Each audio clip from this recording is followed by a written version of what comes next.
Hey, sports porchers, it's your hockey Jesus, and I'm back with analysis of the Pittsburgh Penguins versus the Montreal Canadiens. Well, tonight, Pittsburgh Penguins couldn't get it started, couldn't get it finished, and they lose tonight to the Montreal Canadiens by a score of 4-2 in a home game. Honestly, it looked like the Pittsburgh Penguins still had a hangover from that Anaheim loss. It looked like they were still a little shell shocked out on the ice.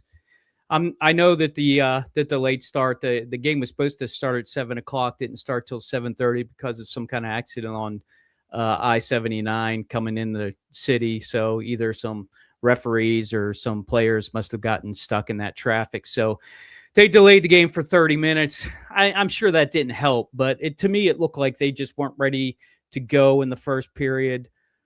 Just lots of icing, lots of slow play in the first period. And it just didn't look like they could get going. I don't really know what to say other than that. I love the way Montreal plays. Let me talk about Montreal for a second. They got Caulfield and Demidov and Hudson and Suzuki and Gallagher and Slavkovsky. I just love the way this team is composed. Their speed was definitely on display tonight. The Pittsburgh Penguins, I think, in the first period, the reason they only had I think what they had 4 shots on goal in the first period. They were just trying to keep up with Montreal, and when you're doing that, you can't generate any offense because you're always running behind the play a little bit and you don't own the puck. So I think that's what was happening in the first period. And another opportunity in the first period that Montreal took advantage of. Too many icings by I believe it was the second line that was out there. And Letang just, gave it away now. 1-0 Texier with the goal there. Sid took a puck off the skate. Looked like he might have been injured, but he came back right away. So that's pretty good. They did have a power play in the first, but it didn't really look good for the Pittsburgh Penguins in the first period. Completely honest with you. And in the second period, it actually got worse. The Pens got the majority of the shots in that period. They had 17 shots on goal in the second period, but nothing to show for it. When you have that many shots on goal and really nothing to show for it, that's really a demoralizing thing for a hockey team. I've seen it countless number of times. And Montreal gets on the board with Gallagher, and then they make it 3-0. They actually made it 4-0 at one point. And that got challenged, and they took that goal off of the board. So ended up being only 3-0. And that actually turned out to be good because in the first minute of the third period, the Pittsburgh Penguins score. Rusty gets a goal. Sid gets an assist. That gives him one more goal, one more point closer to Mario Lemieux's record. Hopefully he'll be breaking that on this homestand.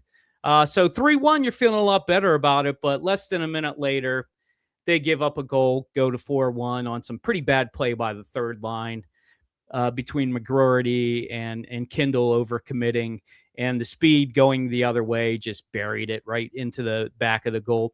Jari played tonight, but he didn't. I think he had like 863 save percentage, 862 save percentage tonight. He had some nice saves. The goals he gave up were not soft goals.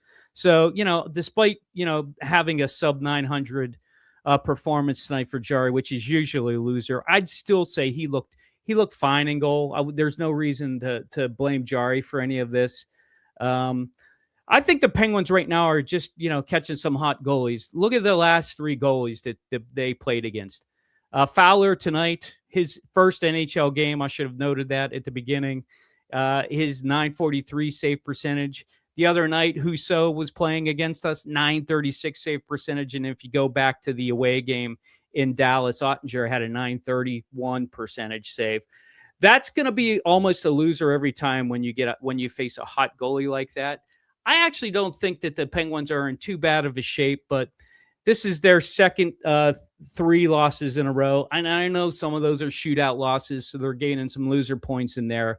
But I think that was the difference. The other difference, too, is Carlson got a power play in the third period to make it 4-2.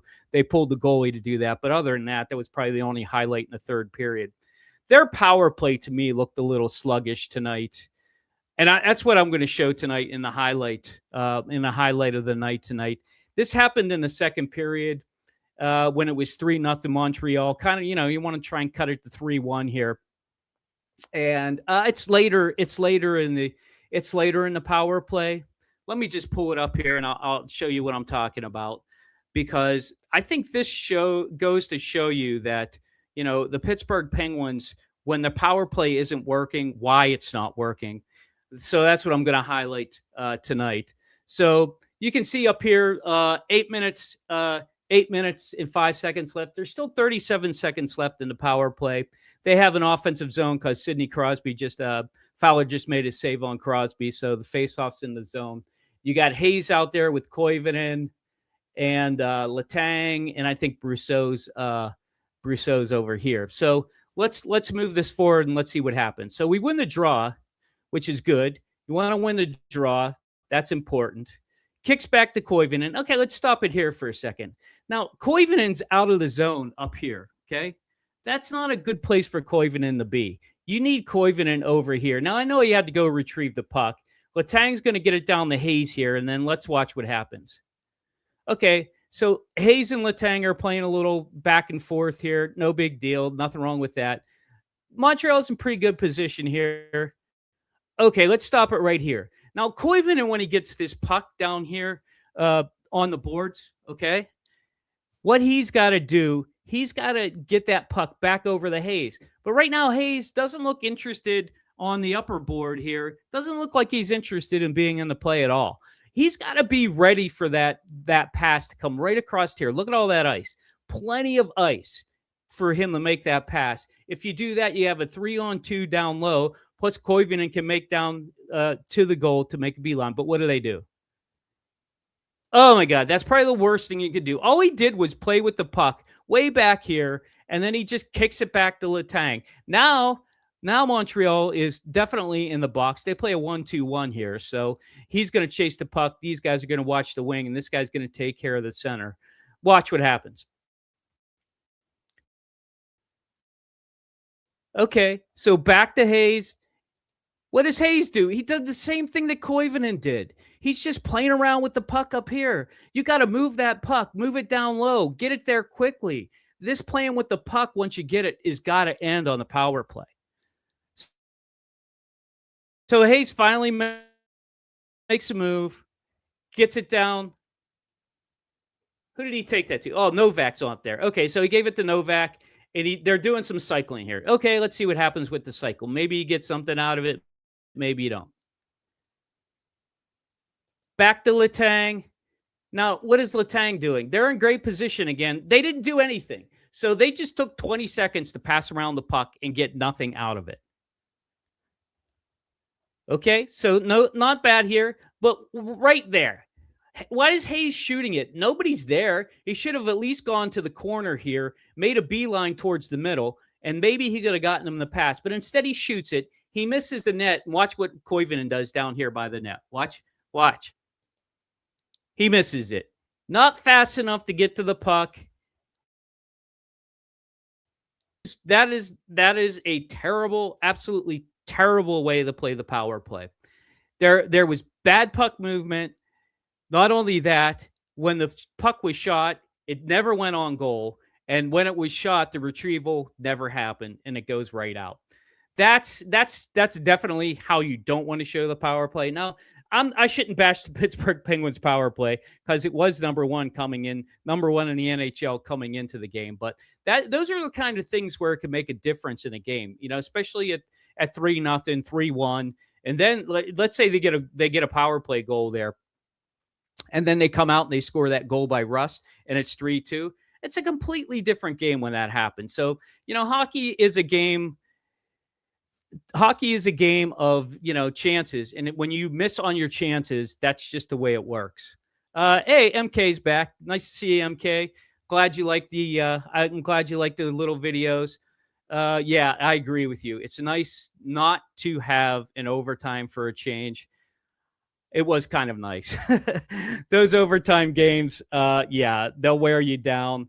And, that's just the way it goes sometimes. So Pittsburgh Penguins did not get it done tonight. One thing I did want to highlight tonight, I'm going to make this an analysis at the end. I am counting the number of times that the SNP 360 app craps out on me. So tonight it was 3 times. That means it just freezes up and I got to restart it. So 3 times tonight, not terrible, not terrible. I say anything over 5, I'm going to call you out, SNP, for having a shitty app. I shouldn't swear, but, I get so frustrated when that app falls apart, especially maybe when they're on a power play. Please do something about all the glitches in that app. But Pittsburgh Penguins couldn't get it done tonight. They moved to 14-15 on the year. They still have 35 points. They're still trending for 98 points for the year. It's coming down a little bit, so I'd like to see a couple wins coming up next. Hey, Macklin Celebrini's coming into town Saturday, and Utah is coming into town Sunday. Afternoon games, if you happen to be in Pittsburgh, check it out. Go see a game. They're worth every penny. I promise you that. And also, if you like what you're hearing, smash that subscribe button. Hit that subscribe button. Hit that bell. I'm here after every single Pittsburgh Penguins game. That's right. That means I'll be back Saturday and I'll be back Sunday. It's going to be a little tricky celebrating my dad's 80th birthday on Sunday, but I'll find a way to get to you guys. Don't worry about that. Might be a little bit later in the afternoon, but other than that, Pittsburgh Penguins lose tonight.